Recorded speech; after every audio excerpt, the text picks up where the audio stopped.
సంక్రాంతి సంబరాల్లో చివరిదైన కనుమ పండుగ రోజున రాష్ట్ర వ్యాప్తంగా గోపూజలు ఘనంగా నిర్వహించారు. గోవులను శుభ్రంగా కడిగి వాటి నుదుటిన బొట్టు పెట్టి కాళ్ళు వీపుపై భాగంలో పసుపు కుంకుమతో అలంకరించి ప్రత్యేకంగా పూజలు చేశారు.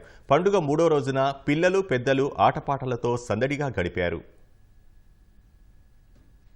కనుమ సందర్భంగా గుంటూరు జిల్లా పెదవడ్లపూడిలోని గోశాలలో జడ్పీ మాజీ చైర్మన్ పాతూరి నాగభూషణం ఆధ్వర్యంలో గోపూజ అత్యంత శాస్త్రోక్తంగా నిర్వహించారు. హిందూ ధర్మ ప్రతీకగా ఆరాధించే గోమాత విశిష్టతను వివరించేలా ఈ కార్యక్రమం సాగింది. గోపూజ వల్ల పుణ్యఫలం లభిస్తుందని భక్తులు తెలిపారు. ఆవులకు గనక ఆహారం పెట్టినట్టయితే అది చాలా మంచి జరిగి మనకున్న దోషాలు పోతాయి. ఆవులో 33 కోట్ల దేవతలు ఉన్నారు. అదేవిధంగా ఆవులో నవగ్రహాలు ఉన్నారు. ఏదైతే ఇవాళ ట్రాక్టర్లు వచ్చినాయి కానీ ఏదైతే కాలి గిట్ట తగిలిన నేలలో పంట పండుతుందో ఆ పంట తింటామో అది అమృతం సమానం.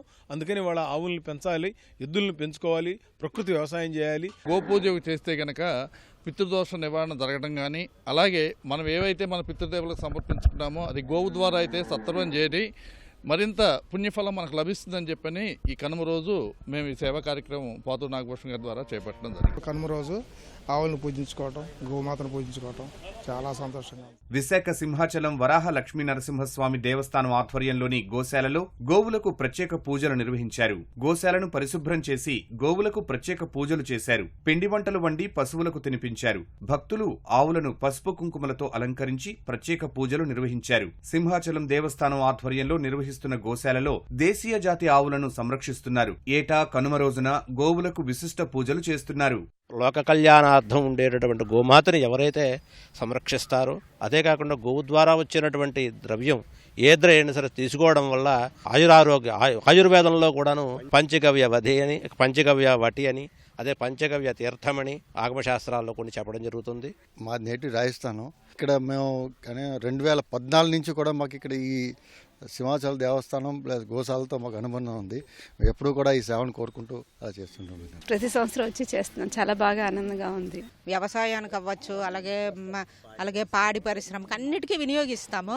అది వాళ్ళకు కూడా ఒక రోజు ఒక రెస్ట్ ఇచ్చి వాళ్ళకి గౌరవించడం అనేది మన సాంప్రదాయంలో ఒక భాగం అనమాట. అందుకు ఈరోజు పశువులకి పసుపు కుంకాలతో పూజలు చేయడం అన్నీ కూడా చేస్తారు. ఇది మన ముందు నుండి సనాతన ధర్మం అనమాట. గోమాతని పూజిస్తే, గో ప్రదక్షిణ చేస్తే చాలా మంచిది.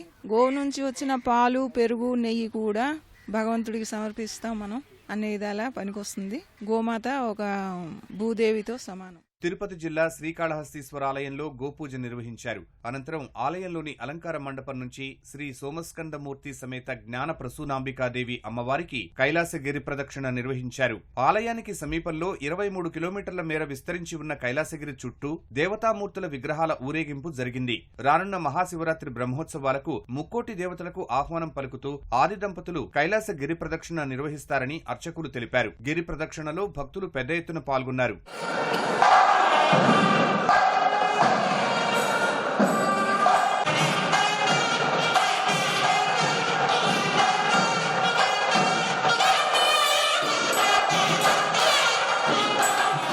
శ్రీకాకుళం జిల్లా నరసన్నపేటలో గోవుల పండుగ ఘనంగా జరిగింది. పట్టణంలోని దేశవాణిపేట వీధిలో ఆర్ఎస్ఎస్ ఆధ్వర్యంలో గోపూజ నిర్వహించారు. జిల్లా రైస్ మిల్లర్ల సంఘం ప్రతినిధులు రైతులతో కలిసి గోవుకు పూజలు చేశారు. కడప మరియాపురం చర్చి ఆవరణలో టీడీపీ ఆధ్వర్యంలో బండలాగుడు పోటీలు నిర్వహించారు. ఎమ్మెల్యే మాధవిరెడ్డి, టీడీపీ జిల్లా అధ్యక్షుడు శ్రీనివాసరెడ్డి పోటీలను ప్రారంభించారు. బండలాగుడు పోటీలు చూసేందుకు చుట్టుపక్కల ప్రాంతాల ప్రజలు తరలివచ్చారు. పోటీల్లో పలు ప్రాంతాలకు చెందిన ఎద్దులు పాల్గొన్నాయి.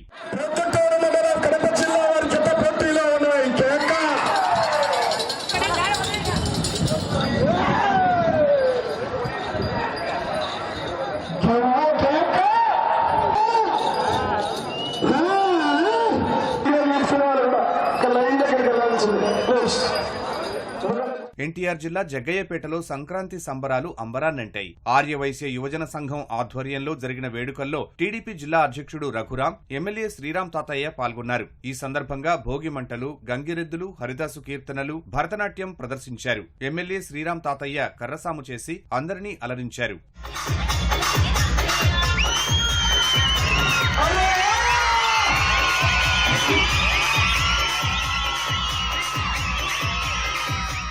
బాపట్ల జిల్లా మార్టూరు మండలం బొల్లాపల్లిలో మహిళలకు ముగ్గుల పోటీలు, రన్నింగ్, మ్యూజికల్ చైర్స్, స్టార్ మహిళ తదితర పోటీలు నిర్వహించారు. పండుగ ప్రాముఖ్యత, గ్రామీణ ప్రాంత విశిష్టత తెలిపేలా వేసిన ముగ్గులు అందరినీ ఆకట్టుకున్నాయి.